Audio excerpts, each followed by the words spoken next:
क्या आपने कभी पटना, मुजफ्फरपुर या कटिहार स्टेशन पर ट्रेन के बाहर खड़ी भीड़ का डीएनए टेस्ट किया है? वो सिर्फ भीड़ नहीं है, वो गांव की गलियों और शहर की सड़कों से निकली तमाम वो कहानियां हैं जो पलायन का दर्द बयां करती है। वो भारत के आर्थिक विकास के गाल पर पड़ा एक तमाचा भी है। अगर आप उस भीड़ का लैब टेस्ट करेंगे तो रिपोर्ट में सिर्फ एक ही शब्द आएगा, वो शब्द है बिहारी। आज हम सरकार के दावे और रोजगार की कमी से उपजे पलायन के दर्द पर बात करेंगे। नमस्कार, मैं हूं राजेश रंजन और आप देख रहे हैं द न्यूज स्कैन। चुनाव खत्म हो चुके हैं। पलायन को लेकर तमाम नेता खूब गरजे, रोजगार को लेकर लंबी लंबी बातें भी हुई, लेकिन एक चीज जो नहीं बदली वो है रोजगार के लिए लगातार हो रहा पलायन। वोट देने के बाद सरकार बन गई है और सूरत के कपड़ा मिल में पसीना बहाने वाला बिहारी वोटर फिर से काम पर लौट रहा है। जनरल बॉगी के टॉयलेट के पास बैठकर सफर करने को मजबूर है। अब खबर आई है बिहार सरकार ने एक प्रशासनिक सर्जरी की है। 3 नए विभाग बनाए हैं, युवा एवं रोजगार विभाग, उच्च शिक्षा विभाग और नागरिक उड्डयन विभाग। लक्ष्य रखा गया है कि अगले 5 साल में 1 करोड़ रोजगार देने हैं। सुनने में बहुत अच्छा लगता है, कानों को सुकून मिलता है, लेकिन सवाल यह है कि क्या सचिवालय में नेम प्लेट बदल देने मात्र से बिहार का नसीब बदल जाएगा?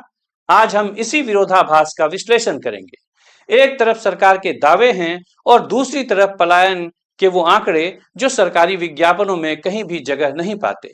नीतीश कुमार की सरकार ने युवा रोजगार और कौशल विकास का अलग विभाग बनाकर यह मान लिया है कि रोजगार अब साइड बिजनेस नहीं बल्कि सरकार का मेन एजेंडा है। लेकिन आंकड़ों की बाजीगरी को समझना बहुत जरूरी है। सरकार कहती है बिहार में बेरोजगारी की दर 5.2% है, जो राष्ट्रीय औसत से काफी कम है।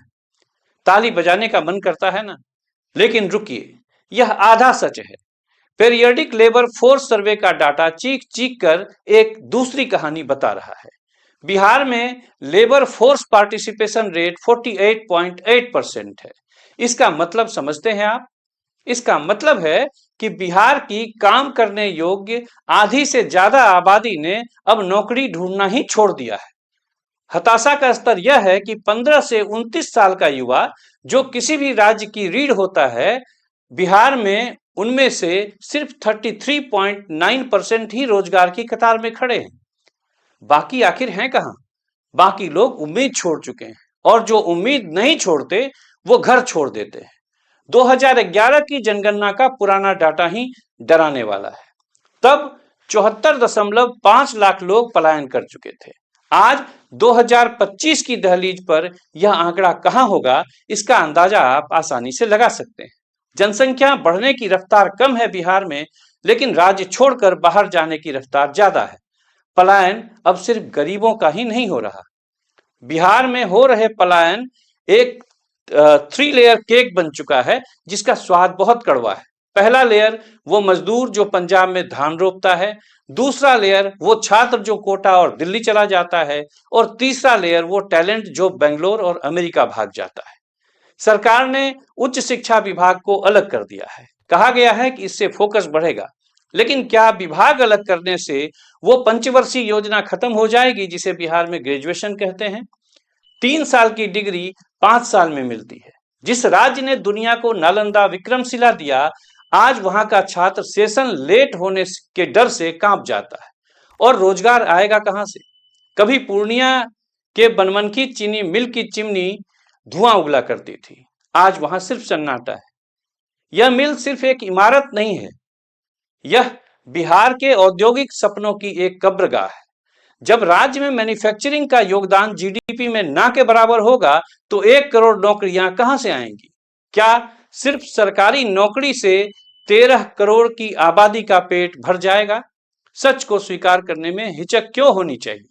बिहार की राजनीति में रोजगार शब्द का सेंटर स्टेज पर लाना किसी नेता की दिरियादली नहीं बल्कि बिहार की सियासी मजबूरी है। प्रशांत किशोर, जिन्हें आप पीके कहते हैं, जब वो गांव-गांव घूमकर फटेहाल लोगों के कंधे पर हाथ रख रहे थे, तब पटना के एसी कमरों में बैठी सरकार का पसीना आ रहा था।